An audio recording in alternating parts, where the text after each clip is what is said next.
580e journal de bord, Jean-Marie Le Pen, bonjour. Bonjour. Alors, comment est-on passé des protestations contre des actes de violence policière à l'accusation de racisme au sein des forces de l'ordre? Je crois qu'il y a, si on peut le dire pour une fois, un complot. Il y a une opération qui semble une opération mondialiste qui est lancée à l'occasion d'un incident meurtrier qui s'est produit aux États-Unis et qui déclenche dans le monde entier, ce qui est extraordinaire, des manifestations diverses contre le racisme. Il doit exister peut-être à l'état endémique dans le monde, mais qui n'est pas particulièrement un phénomène français, loin de là, puisque la France n'est pas raciste, voilà, et sa police non plus. Par conséquent, il y a là une opération politicienne sur laquelle se greffe un certain nombre de manipulations politiques, dont la présence de Joe Biden, qui est venu essayer de redorer son blason à cette occasion, en espérant capter les voix des électeurs de couleur des États-Unis. Mais enfin, d'abord, je voudrais dire une chose, c'est que moi, je suis un patriote national français. Ce qui se passe aux États-Unis intéresse les Américains. Un incident, même criminel comme celui-là, même choquant, eh bien, ça intéresse les Américains, ça n'intéresse pas les Français. Pas plus que je m'intéresse à ce qui se passe aux Philippines, ou aux îles Fidji, ou au Chili, n'est-ce pas ? Nous avons assez à nous occuper de nos propres affaires, sans nous occuper des affaires des autres. Alors que les Français s'occupent des affaires de la France, il y a suffisamment de problèmes comme ça chez nous, sans aller chercher ceux de l'étranger, pour créer des manifestations dont je dois faire remarquer quand même que si elles réunissent quelques 10 000, 20 000, 30 000 personnes, ne sont qu'une infime minorité par rapport à notre population. Qu'est-ce que vous suggère ce geste qui consiste à se mettre à genoux, en tout cas à mettre un genou à terre, en mémoire de la victime américaine de la police américaine de Minneapolis? Tout ça me paraît aberrant et absurde, et évidemment, je ne m'y associe pas du tout, au contraire, et je le dénonce, parce qu'il s'agit là de gestes ésotériques qui visent à essayer de culpabiliser la population, en tout cas la population française, c'est celle-là qui m'intéresse au premier chef, alors qu'elle n'est impliquée en aucune manière dans les affaires de racisme. Quoi qu'essaie de le suggérer, les démarches de la famille Traoré, qui, au bout de 4 ans, après 4 ans, essaye de mobiliser l'opinion, alors qu'il s'agit bien évidemment d'une démarche racialiste qui vise à créer des problèmes d'opposition entre les populations. Je note d'ailleurs que tout ceci vient d'abord et avant tout, et ça va sans doute s'aggraver, de la population mondiale qui est passée je le rappelle, en 50 ans de 2 à près de 8 milliards d'habitants, aggravant de ce fait bien sûr tous les phénomènes sociaux et sociologiques, et en particulier les phénomènes de délinquance et de criminalité. Alors nous allons parler de la France, mais quand une opération comme ça devient mondiale, vous avez utilisé le mot complot. Vous croyez que c'est spontané, ou bien est-ce qu'il y a des officines qui sont à la manœuvre et qui soufflent Je pense qu'il y a des officines qui sont à la manœuvre. On voit d'ailleurs quelques têtes connues qui apparaissent sinon au devant, mais au moins en derrière de la scène. Voilà. Ça ne m'émeut pas plus que ça, mais d'ailleurs au reste, est-ce que les manifestations de quelques dizaines de milliers de gens peuvent influencer la politique d'un pays qui compte plusieurs dizaines de millions d'habitants, et a fortiori ceux qui en comptent encore plus.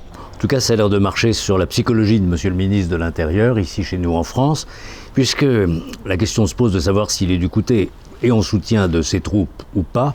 Il a parlé de soupçons avérés avant de passer, de prononcer une éventuelle suspicion. Il y aurait un soupçon avéré d'un geste qui violerait la déontologie policière, ce qui est une expression ambiguë. Et hier encore, à propos d'une manifestation interdite mais autorisée, il expliquait que l'émotion l'emporte sur les règles juridiques. C'est un drôle de discours. Ce qui me paraît plus grave que sa première déclaration. Si en effet l'émotion populaire et donc les manifestations de rue doivent l'emporter sur la loi, c'est une définition de la révolution. Et que le gouvernement français en soit à ces équivoques redoutables m'inquiète, parce que je pense que la situation sociale et sociologique va s'aggraver du fait de la crise économique qui est annoncée et bien sûr de la crise sociale. Par conséquent, il y a de quoi s'inquiéter de l'attitude du gouvernement français qui ne paraît pas dans cette affaire être tout à fait bien dans ses bottes.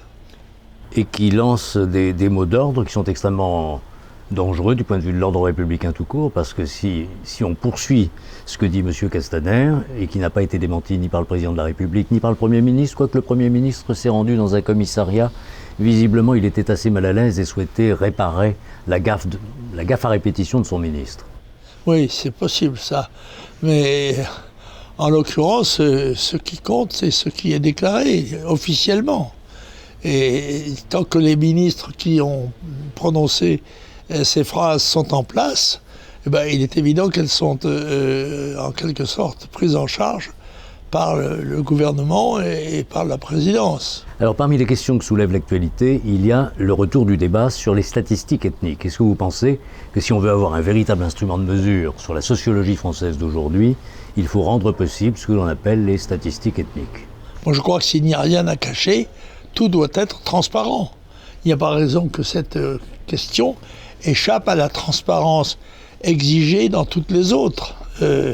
Par conséquent, oui, je suis partisan qu'on sache au maximum les composants des opérations et des phénomènes qui se produisent. Alors, parmi les mesures qui sont suggérées, pas toujours par le ministre de l'Intérieur, il y a l'interdiction de procéder à ce qu'on appelle la clé d'étranglement dans le cadre des interpellations musclées lorsqu'il y a résistance de la personne interpellée. Qu'est-ce que vous en pensez? Oui, il faut savoir que quand la police intervient, procède à des arrestations, ce sont généralement des gens qui ont intérêt à fuir la justice et donc la police, et à ne pas coopérer à leur arrestation.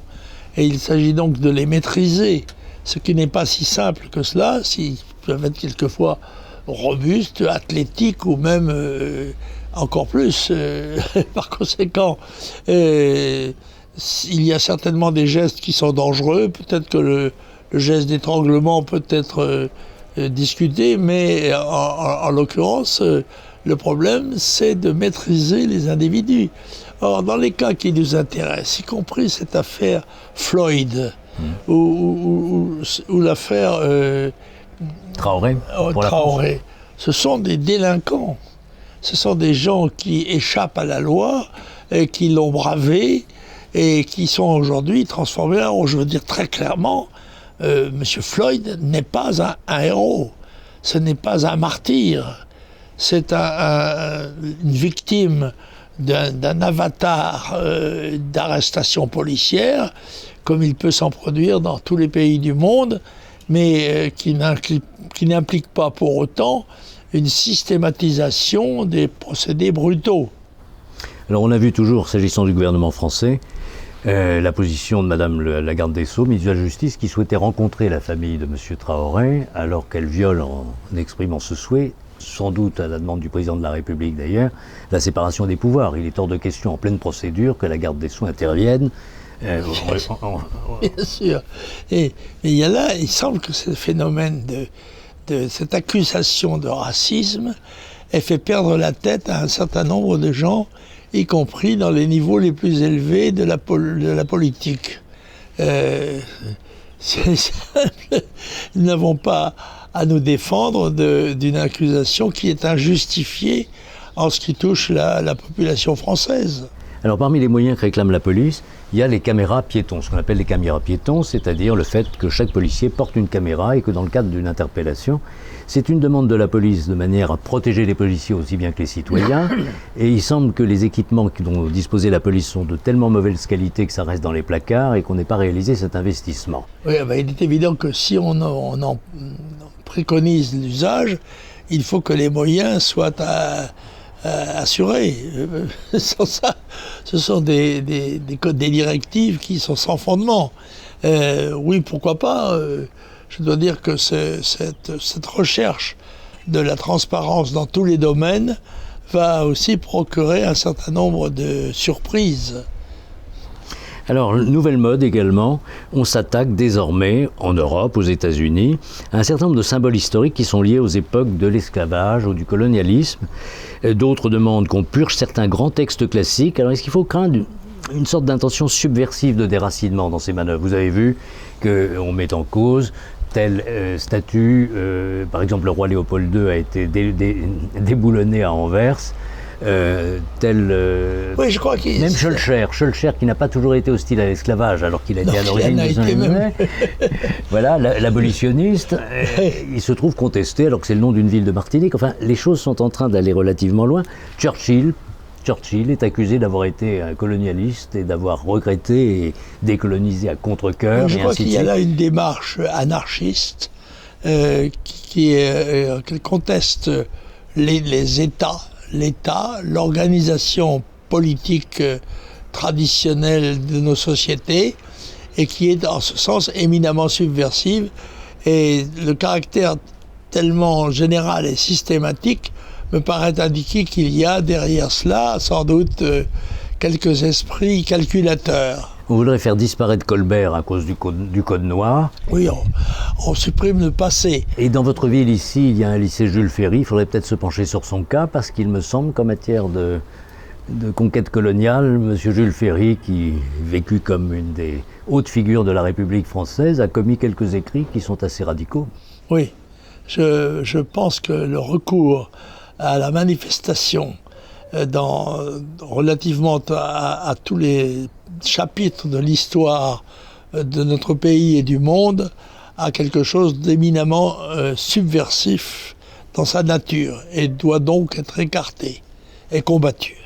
Alors, un instrument pour combattre tout ça, le livre que vient de publier Farid Smaï, La fracture nationale, les dangers de la binationalité, collection Patrimoine des héritages. Vous connaissez bien Farid Smaï? Aux éditions IFI. IFI. Non, édition FI. FI.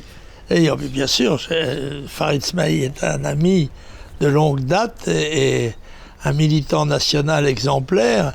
Et par conséquent, il a été un élu d'ailleurs du Front National.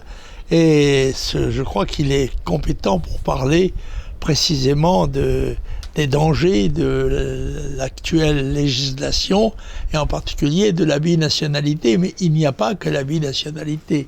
Il y a le droit d'asile, il y a toute une série de notions qui doivent être repensées et en regard de l'évolution de notre société, et en particulier de la considérable augmentation actuelle et prévisible de la population mondiale, qui multiplie bien évidemment tous les problèmes et les aggrave. Et par conséquent, nous aurons l'occasion d'en reparler du livre. Oui, parce qu'il est tout frais, il vient d'arriver. Il vient d'arriver, nous aurons l'occasion d'en reparler dans le détail.